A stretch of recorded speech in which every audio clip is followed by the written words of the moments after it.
Hinold up na pinagsasaksak pa ang isang babae sa San Jose del Monte, Bulacan. Ang krimen, nasaksihan ng 3 taong gulang na anak ng biktima, saksi si Gabriel Gonzalez.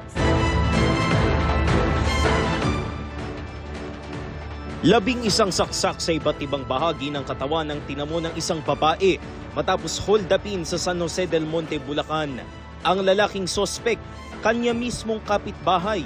Ayon sa pulisya, July 24 nang manmanan ng sospek ang biktima na lumabas noon ng apartment para bumili ng pagkain.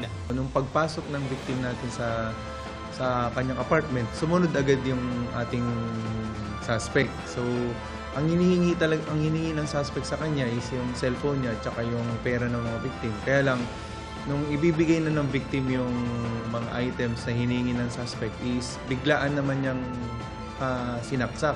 Natangay ng sospek ang cellphone at wallet ng biktima.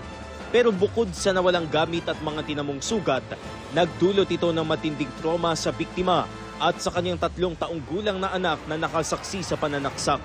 Pagbayaran niyo po yung kinuha niyo sa amin ng anak ko.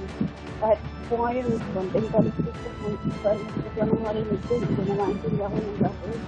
Yung anak ko po, pag tinatanong sa kanya kung ano nangyari sa mama niya kayo, sinasabi niya, dugo, tapos yung mga saksak, tinuturo niya.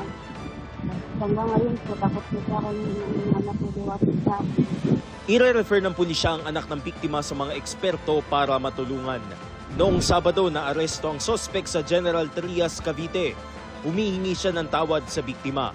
Nagawa lang daw niya ito dahil sa problema nila ng kanyang asawa. Hindi ko naman po gusto rin. Taranta lang po ako eh. Cellphone lang naman po talaga yung gusto ko nun. Kaso po nandaban na po siya eh. Ayon sa pulisya, natuklasang dating may warrant of arrest sa kasong qualified theft ang sospek.